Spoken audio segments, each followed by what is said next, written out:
Good morning, beautiful spirit. Welcome back to the channel. This is chapter 5, covering one of my favorite topics, Kundalini. Is it necessary for enlightenment? Now, this is a big and controversial subject, which is why I like it and put it in the book. Once again, I'm narrating the book On the Path, an energetic approach to enlightenment by Rector Arundel, with Abel Spirited Me, and I am Abel. Aum, Soham, Hansaha, Swāhā. Once again, welcome back, and we're going to dive right in. This video should not be too long. I should be able to get the whole chapter in one video. So, there is also a lot of misconception about Kundalini. This is because it too has become overly discussed. A lot of information is out there regarding the perceived negative aspects of Kundalini. It is true that Kundalini is a super powerful force which can affect your darkest physical desires first, but it is ideally only fully activated when one is beyond these temptations and concerns, and additionally, should fear prevent us from trying to achieve spiritual development. So right off the bat, I want to point out that many people never get a Kundalini activation in their lifetime because it's not the right time for them. And those who do get Kundalini activation is usually after a significant amount of personal development. It usually happens later in life, like in your 30s or beyond. And that's because you've developed certain characteristics over time that are more ideal for a pure energy channel. And once again, should fear prevent us from trying to achieve anything? No. As I've mentioned before, fear is the enemy. Fear is the blockage cause of every problem. So let's keep going.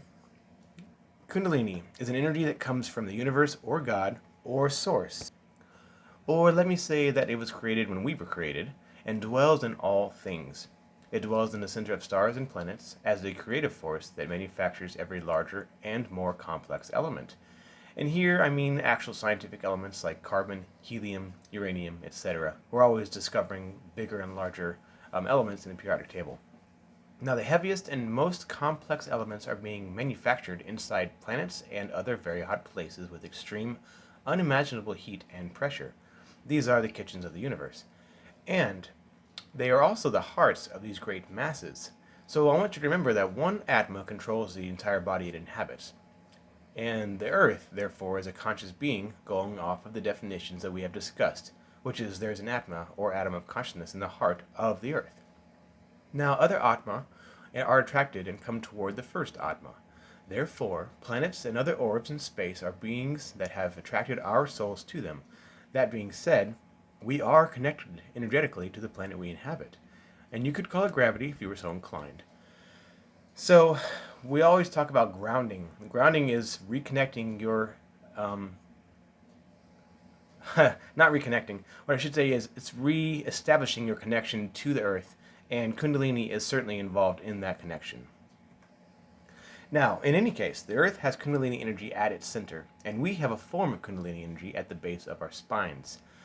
This energy is stored there like a reserve tank. Kundalini is actually a super condensed form of energy. It is historically called the serpent energy because it is drawn as wrapped up around your lower spine and pelvis, but in reality, it really is more located in the spiritual, or light bodies, and subtle, or emotional bodies, than the physical body. It is more of a reservoir of energy than an actual physical snake-like entity lying dormant there. So, historically speaking, when you activate your Kundalini, it goes from being wrapped up in your pelvis and shoot up your spine like a snake that gets hit by a snake. That's one way of describing an activation. Now, the idea that Kundalini is evil is simply silly. It comes from creation. It also comes from the earth. And it's inside every living being. It has many purposes, and one ultimate purpose, which is to supply enough energy for the entity, meaning us, to break the current energy system and upgrade it, thus turning the thoughts of the being into reality. In other words, the Kundalini energy breaks through the metaphysical blockages in your current energy system. It cleans out all the dirt by literally burning it away, and in doing so, it spins up and fully vivifies and activates all of your chakras. Now, this is commonly referred to as burning karma, and majority of my practice is teaching people how to burn their karma. And there are other ways to burn karma as well, and many will be discovered soon in this book. Now, this Kundalini activation is what enables your powers, or siddhis, as well as creates your connection to the superconsciousness. So imagine we're burning away the branches that obscure the bunny inside the thicket.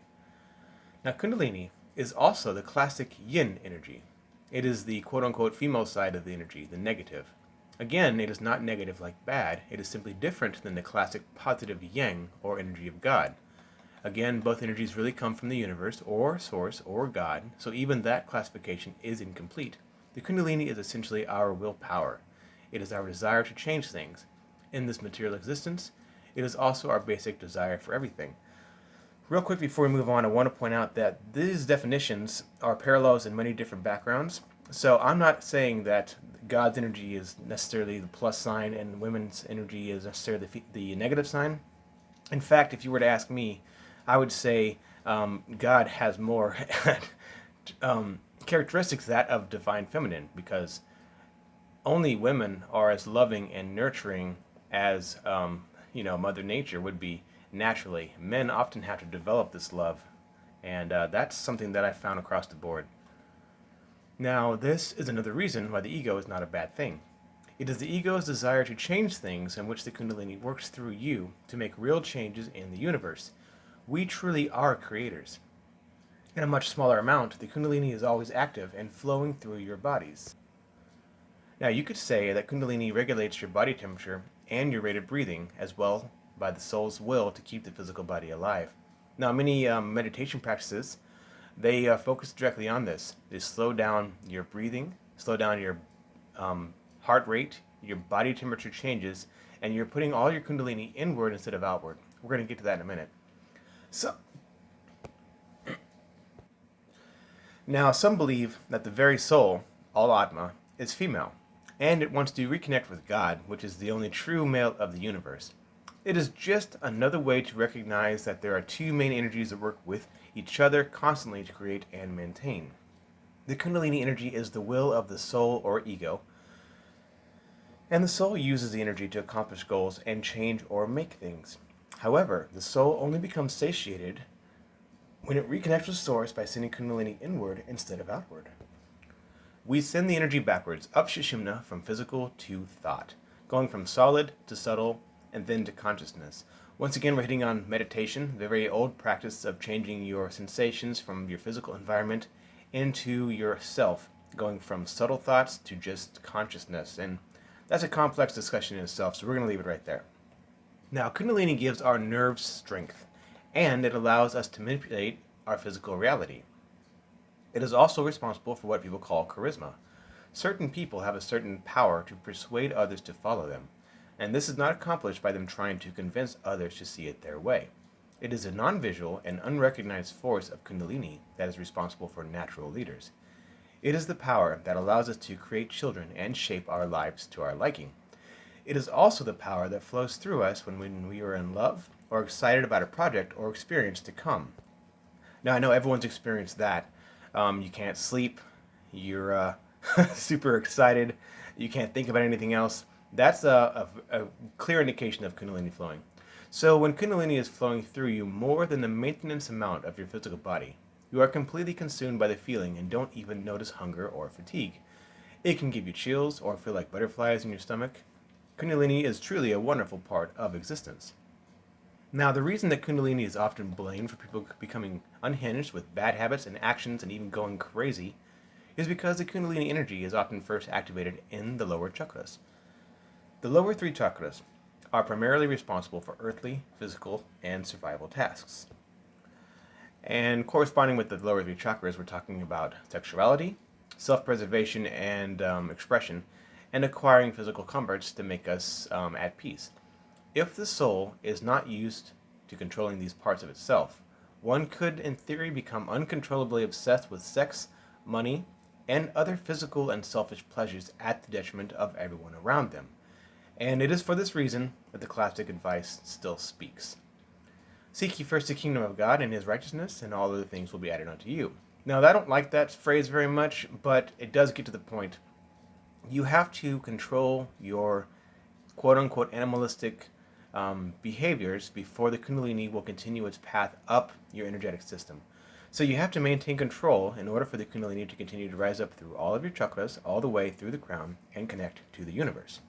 sending the Kundalini backwards through the bodies from solid to subtle and back to superconsciousness. You have to be disciplined and control your actions in order to contain the energy and send it upwards.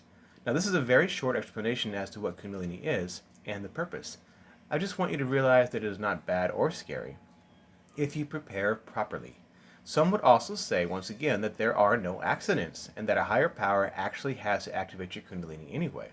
In other words, it may be impossible for your Kundalini to be activated unless it is your time.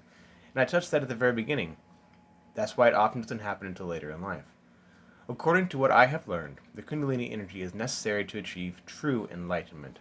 And this is because the strong energy is the only force that completely cleans out your chakras, burning all karma, to stop the distortion of your energy, as well as upgrading your entire energy system. It burns away this mind knot that obscures the superconsciousness. It also allows you to manifest as a recognized enlightened being.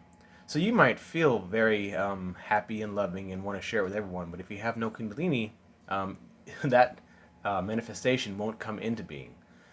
So, in other words, no one will really believe you're enlightened unless you have this energy, power, and charisma. At that time, people may begin to think you're enlightened without you even saying so. You acquire so much power that you can make things happen, even miracles. And this is why becoming a megalomaniac can be a concern as well. You may get lost and believe yourself to be God due to your abilities. Additionally, a huge burst of Kundalini, like the analogy hitting a snake with a stick and making it burst up right away, a huge burst all at one time going up the spine is not necessarily the only presentation of a Kundalini activation. This description is very common online. However, it is possibly more common for Kundalini to slowly make its way up the chakras with focus and meditation. In fact, you could say that the Buddhist meditation practice of Anapanasati Sutra is accomplishing this same goal. That's just a very common Buddhist practice, and I have a book about it if anyone's curious. It's all about getting your mind in the right state of being for meditation due to focusing on your breathing. And there's like 8 different verses in the sutra. So it is my belief that all advanced religious practices have this one common goal of sending Kundalini up Sushumna to burn karma, clear and vivify the chakras, and reconnect to source. They simply all have their own ways of conveying it depending on when and where the masters were at that time. I will go over the way to activate this energy in yourself in the daily practices section. Again, we all have some Kundalini flowing through us constantly, keeping us alive, and we are learning how now to build it up and send it backwards, up Sushumna, up the pathway from solid to subtle to pure consciousness. So, pretty quick chapter. If you have questions, please let me know. Thank you for joining me. Have a good day. You know I will. Bye.